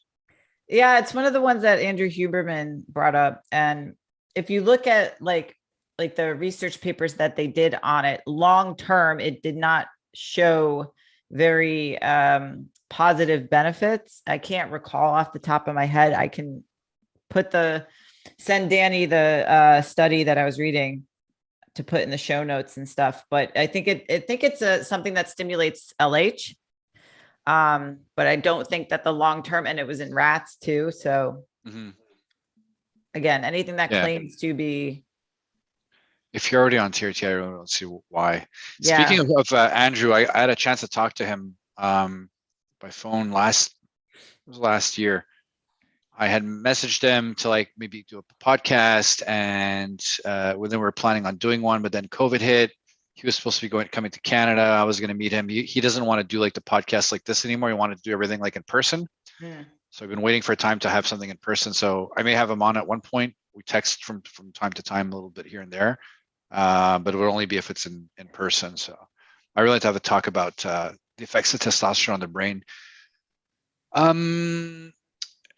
Scott, brilliant question. Enrique, go. Okay, Enrique, yeah, you did a super chat. So yeah, I don't really see the point of taking something like that if you're already on TRT. Maybe if you were natty guy and you want to try it and you feel better. I mean, again, if you're on TRT and you try it, you feel good, take it. Like anything else, if it makes you feel better, take it. I can't tell you if you're going to feel good if you take it or not. LPDC, what is the ideal testosterone range for women? I honestly don't really know. I know men's health way better than women. I would think it's upwards of like at least 45 and maybe higher. But there are women that are on TRT, such as myself, where any given day, like on labs, it'll be like 100 between 500, and I feel great. So I honestly, I know way more about men's health than women's health, and it makes no sense. Yeah. Mr. Squishy's asking, ask me anything with Justin one day. I don't think we've ever done an ask me anything with Justin. That would be cool. I would like that. Ask him about that. That's a good idea. John, Motrin has destroyed kidneys as well. Yes. Yes. And your stomach. Yep. And your muscles. So Scott had asked the Supercut Trust about the addition to normal TRT dose to build more muscle for the oxandrolone. Can we answer that? Yep. Danny Frohl, do you know any doctors in Australia who can help with TRT prescription? Yeah, if you're in the Facebook group, Danny, there's a guy there named Dave Lee. Definitely tag him. There's also a Facebook group called TRT in Australia. I would definitely suggest joining that one. If you're on Facebook, hopefully you are. They can definitely help you out there. Angie Bossa. Fuck is she? Angie Bossa. Oh, she's my wife. Oh, look at that pic. She's hot too. Correction. 1.5 inches in 5 weeks on the quads. Taking I thought she was talking about something else. Yeah, me too. I was like 1.5 inches. That doesn't sound like very much. Sounds about right, though. Taking 8 milligram per week of test and 50 milligrams of DHA per day plus diet is dialed in. Yeah. And her legs are like, oh, I'm a lucky prick, I tell you.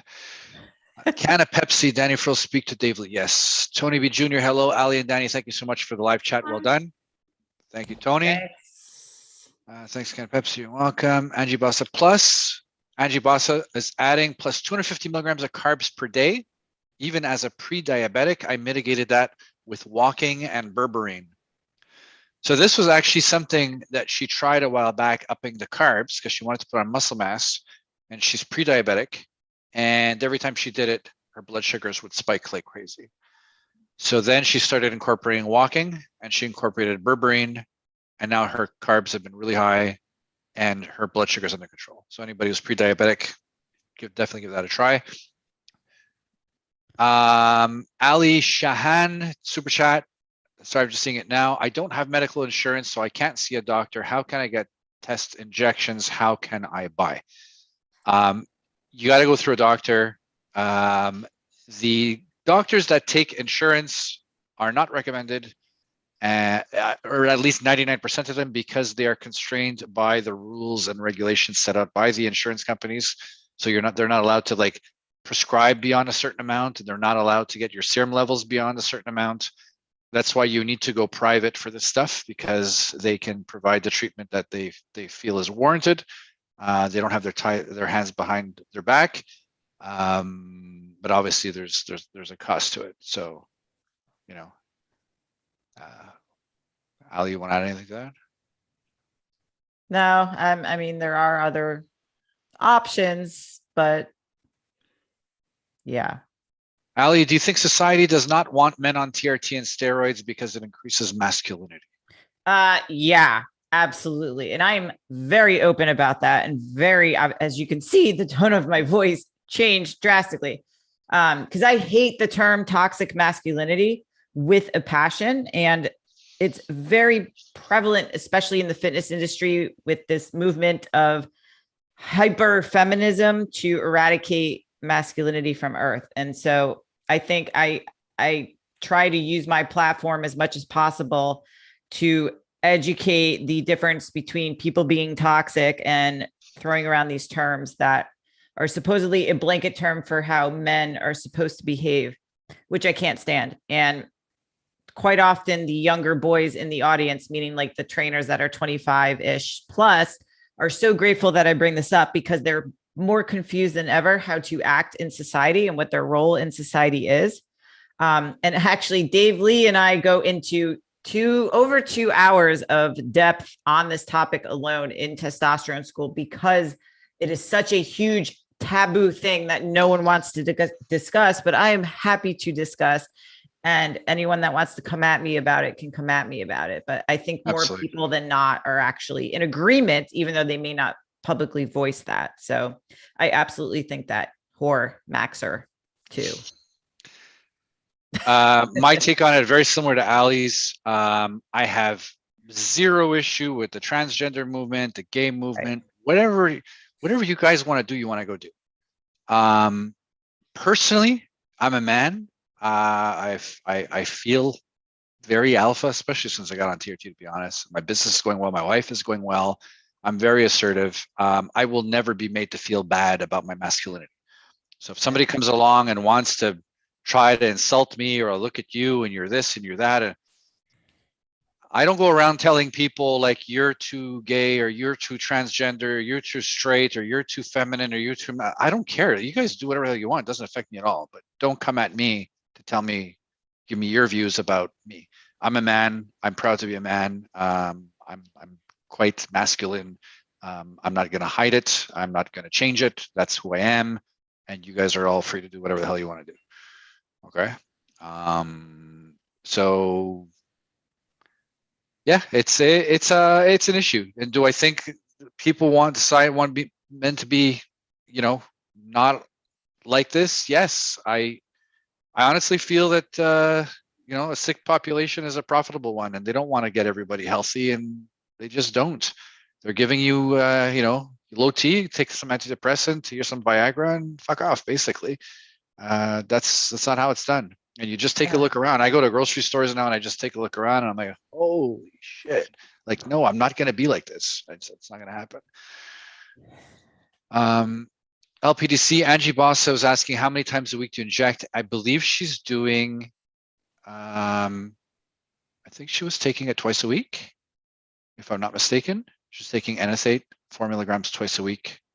Angie, if you're still watching this, you can correct me, but I think that's what she's doing. We got a tip. We got a tip down below. Yeah, from Lucas. And he said, do you remember on the podcast that you froze or who froze on you? Yes. Yes. We were talking about that offline, Lucas, right before we. Lucas, where the hell's our video, man? It's supposed to be this week, and I keep signing into your channel and it's not there. So me and this Lucas Aon, Boost Your Biology. You guys got to check out Boost Your Biology. It's a freaking good, a really good channel. Go check that out. Legit. Yeah, he had me on. We recorded ages ago. He hasn't posted yet. I think he's embarrassed. I think he's going to post mine first because I have better hair and it more matches his. So with the volume of hair, Lucas, you post hers first, and I swear to God, I will hunt you down. I'm just telling you now. He'll swim to Australia. GCM Multimedia, what is your opinion of the 1% gel? My opinion is throw it in the garbage. 1% of, yeah. 20%. A gel or cream needs to be 20% to be effective. If you have a 10% concentration, you got to apply twice as much. 1% concentration, you're applying 20% as much. Don't use a 1% gel, throw it away. It's barely even good enough for a woman. George Samuelson's question, I like. George Samuelson. What's that? George Samuelson. Where's How that? can I learn more about the things you covered today? Oh. How about that course? How about that course you took? Yeah. You want to give a little quick additional explanation about the course? Yeah, you guys, like, honestly, I wrote this for both fitness and regular people. So it's not just for fitness professionals, and it is for anybody who wants to learn better how to optimize their life through nutrition. What happens when you diet too long? What happens when you diet too hard? What happens to your hormones? How do you set up your diet? How do you set up your diet for muscle gain and fat loss? Which approach is the best? How do you set up a training program? How do you need to train? What is better, cardio or lifting, or is it both? How do I choose a TRT practitioner? What is the best way to go about TRT? And what can I do for sexual health, erectile issues, the whole masculinity thing? Plus, there's over 4 to 5 hours of interview content with the practitioners from the TRT group. And Danny and I will be doing a surprise that's no longer a surprise webinar for people who have gone through the course to answer even more extensive questions. And it really is a one-stop shop for anything that you want to know that you guys ask all the time from a lifestyle perspective, a food perspective, fitness perspective, because there is no research or resource like this. So I created it for you guys. Literally every presentation I've ever given in the last 12 years on testosterone and fitness and nutrition is in one place. So it's over 9 hours total of content that you can go at your own pace, and there's no quiz. Just send me love notes saying how much you love it. That's all I need. That's all I need. Okay, there's a bunch of other questions left. I'm just gonna hit some easy ones. One person called Karkadan, what can I do to get rid of gyno symptoms? Already lowered my TRT dose and pinning EOD. One of the biggest things that guys are doing when they start getting gyno, they say, oh, I have to lower my dose. And that is not necessarily the case. If you can go on the YouTube channel, do a search for, actually, let me just find the exact search term you can use because I did a video specifically on this. So do a search TRT hormone optimization gyno.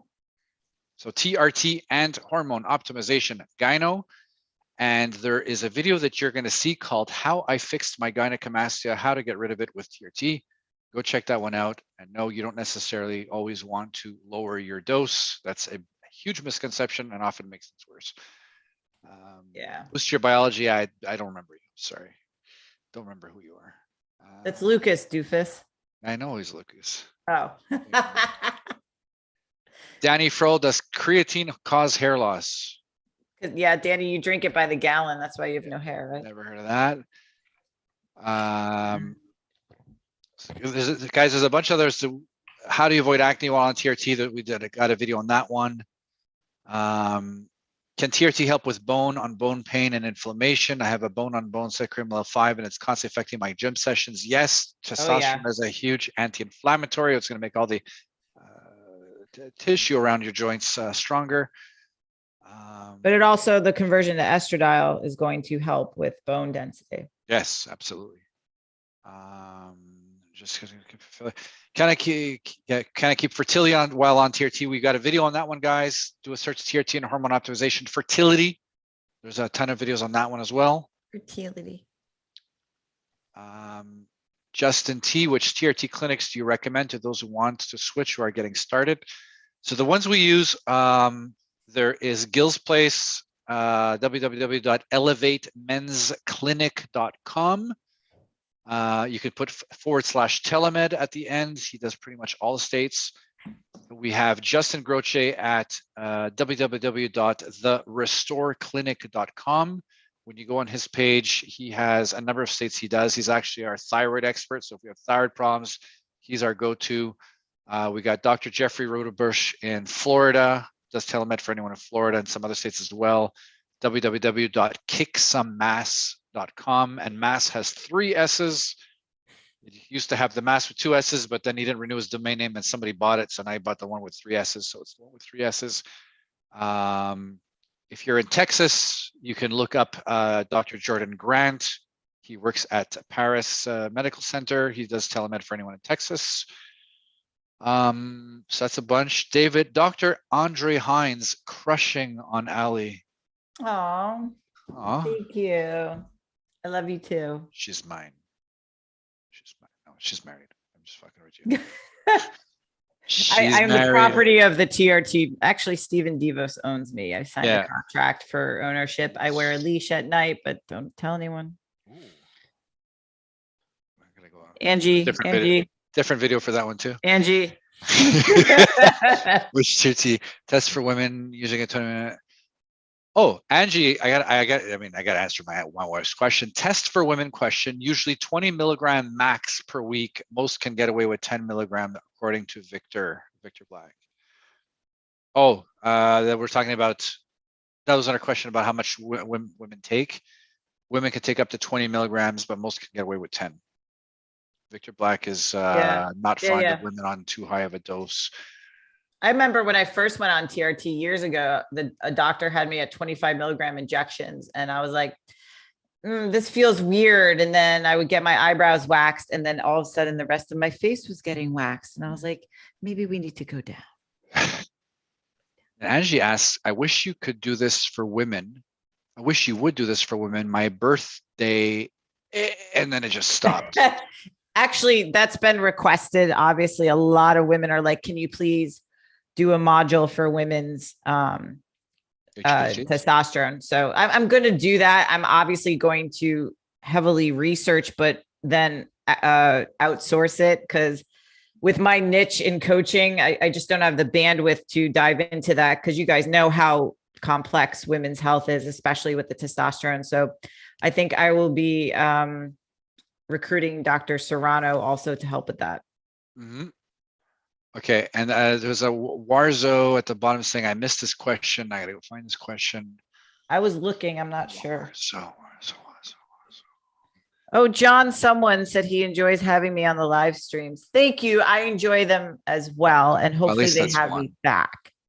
What? That's one. One person. Yeah. If anyone else enjoys me, hey, I am a words of affirmation person. So if you tell me, it'll just stay with me the rest of the night. I'll be so excited. He was asking, what is the method behind daily or every other day dosing with either testosterone enanthate or cypionate of the half-lives are 5 to 8 days respectively? The whole point of the estrus carrier oil is to extend release. So yes, the half-life is roughly a week, whether it's cypionate or enanthate. Some sites will say 7 to 9 days. They've said 7 to 10 days, but it's roughly about a week. It doesn't matter if you take enanthate or cypionate, it's the same. It's still not recommended to do weekly shots, because again, if you take 100 milligrams on Monday, by the end of the week, the half-life is about a week. So at the end of the week, you're at 50. Okay, so that's a big decrease. You're losing half of whatever you're putting in if you inject once a week. So why would you want to do this? And then again, and then down, instead of doing little pulses. Okay, so the analogy is, think of it as, do you drink 10 gallons of water on Mondays to stay hydrated for the week? No, right? You drink water all day throughout the day and every other day. The more often you give yourself testosterone, you are preventing these peaks and valleys. You're having more flat levels. It'll tend to do more something like this, okay? It's a great Which is analogy. more similar to the way our bodies make testosterone. Okay, we're constantly making it naturally. Our body doesn't make 200 milligrams on Monday and then nothing for the rest of the week. Body doesn't do that. Okay, so forget about the fact about the half-life. I would still suggest increasing frequency up until the point that you feel like I feel the same every single day. If one day you got libido, next day you don't, and I got a boner, next day I don't, that's usually a sign that maybe you want to increase frequency, or maybe your weekly dose is off. So just to see, I think that was a question, Ali. Any more? I love you guys. Thank you. Angie said, fuck yes, do it for the women's side. Oh yeah. Try test with the pellets. Sorry, mine is long. Okay. So guys, I tried to get through as many as we can. We've been doing this for an hour and 50 minutes. And I didn't know that you could last that long. Yeah, it's the DHEA. Should have known. Yeah, the DHEA. For me, it's the protein I swallow on an hourly basis. So got it. Well, you're due to swallow something now after this video goes offline. So I don't want to. See, this is too much fun. You guys really want me on again because everyone else is too serious. Except for Dave. I think he throws in some bonus. Dave's the best. He's a god at this stuff. Well, you see the way he trolls me on my Instagram It's Q&As. awesome. Like it's next level creativity. It's ridiculous. Unreal. It is So, unreal. yeah. If you guys don't follow me on Instagram, follow me on Instagram at the Ali Gilbert, because when I do a Q&A, Dave, I don't know where he comes up with this shit, but asks me the most disturbing, provocative, perverted questions that anyone can come up with. I don't know how what kind of drug would you have to smoke or inject to come All up of with them. some of these ideas? All of them. It's I mean, hilarious. I could come up with some really sick shit, but he's like light years past me. I know. Yeah. I know, Angie. I was waiting for that. I'm really pissed at him that he didn't troll me. I just waited for Dave to troll. Yeah, Dave didn't.